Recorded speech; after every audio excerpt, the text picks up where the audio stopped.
Hello guys, hi, welcome. Today's case is so upsetting. It is just so unfair because today we're going to talk about the unlawful execution of Mahmoud Mattan. We're going to be discussing all of the details and it's just very infuriating. It's horrifying. It's deeply saddening, but let's get right into it. So, on September 3rd, 1952, Mahmoud Mattan was executed in Cardiff prison for the murder of Lily Volpert. So, in 1998, 46 years later, Mattan was exonerated, and on his gravestone it says, "Killed by injustice." You must be wondering who killed Lily Volpert. We have no idea, but they have accused Mattan of the murder. So Mattan was born in Somaliland around the 1920s. Mattan likely traveled to Britain by working on a ship that was traveling from Africa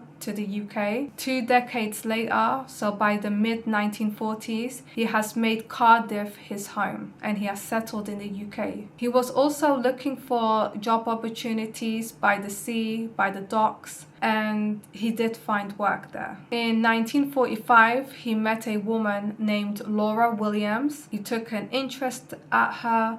It was love at first sight, and he asked her out. She accepted, and 2 years later they got married and had children. But Laura was very skeptical of marrying Mattan because interracial relationships at that time wasn't common, and there were a lot of people not accepting their relationship. So I'm just going to say it, they were outright racist to them. They faced a lot of racist ridicule, name calling, harassment, discrimination, to the point where Mattan and Laura were trying to move in together and they couldn't find a landlord that would accept their relationship. They were discriminated against. They weren't given a home to rent, so they had no choice but to leave Cardiff. That's how bad the racism was, especially towards Mattan. So before they left Cardiff, they had no choice but to live apart for a while. However, they still maintained in contact. After that, they moved to Hull and they found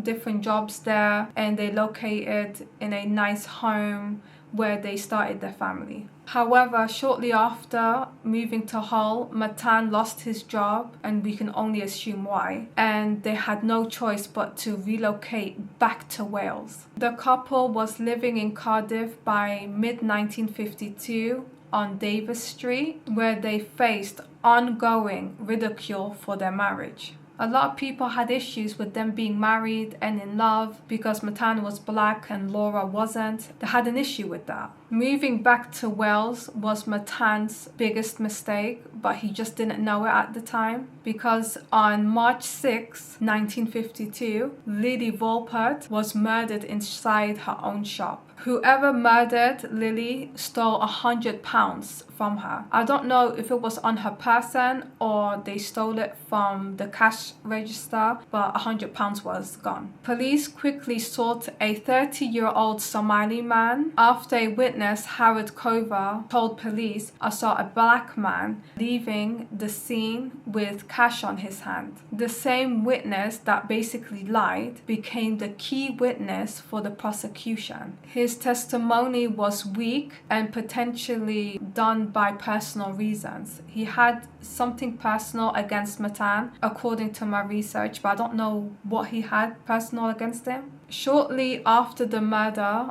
Volpert's family put out a reward for any information on what has happened to their daughter. A police informant named May Gray told officers that she saw Mattan leave the shop with cash on his hand as well. There was no evidence of him even being anywhere near Lily's shop, but that's what they were accusing him of. So 2 people now are accusing him of murdering Lily Volpert. However, other key witnesses contradicted this. They said Mattan's description does not match what we have seen outside of Lily's shop at the time of the murder. So, who murdered Lily? I couldn't tell you. I don't know who did that. On March 17th, 1952. Despite the lack of evidence, Mattan was charged with murder. Even during police lineup, Volpert's family didn't even recognize him, and they didn't identify him either. Yet Mattan was the prime suspect in this murder case. He had nothing to do with this. He was nowhere near the shop where Lily was working. Someone else murdered Lily Volper, and it wasn't him. His defense during the trial was severely lacking, and racial biases influenced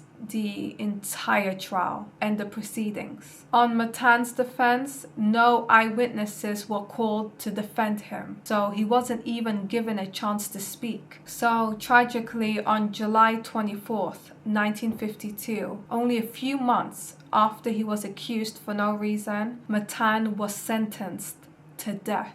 Despite Mattan's appeals against the verdict, he was executed on September 3rd, 1952. After spending some time with a imam, Mattan was the last person to be hanged in Wales. Following his death, Laura, his wife, always stood by his side, and she worked tirelessly alongside their children to clear Mattan's name. Although all of the campaigning Laura was doing to clear her husband's name, it failed. However, she was eventually granted to move Mattan's body from the prison cemetery closer to home. So she moved Mattan's body to a different location away from the prison. On February 24th, 1998, Mattan's conviction was overturned. His family received a £700,000 compensation for the unlawful hanging, and despite all of that, Laura did state that even though they were paid a lump sum, it's not going to make anything any easier. It's not going to bring her husband back. It's not going to make things better for her and her family, which I completely agree. In 2001, Omar, which is Mattan's eldest son, could see Laura still communicate with her husband, and I think she has developed some sort of psychosis, some sort of delusion disorder, and she can still see her husband sitting with her in the living room, and she's conversating with him, which I found interesting. Maybe it's because she's still in shock, maybe, I don't know. Laura was really struggling to,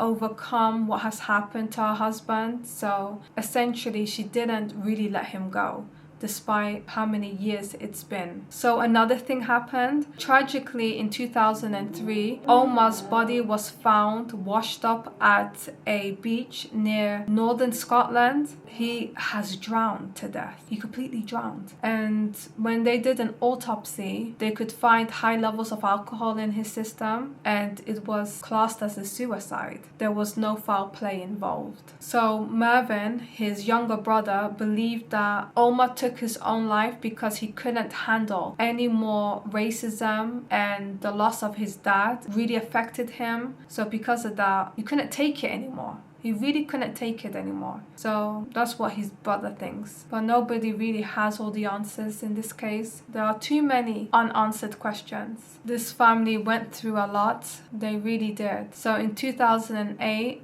Laura has passed away peacefully in her home at the age of 78. This case is just so sad. It's all because of that key witness that accused Mattan of murdering Lily. It really shows how powerful a lie is. Institutionalized racism in general, discrimination, not accepting someone for who they are and what they look like is just very bizarre to me. Like, why? Why did all of this happen? Like, truly, what was the reason? I guess we'll never know. Anyways, let me know your thoughts and opinions down below. I really appreciate you guys. Thank you so much for listening and watching. Hopefully, I will see you guys next week. Till then, I will see you guys later. Bye.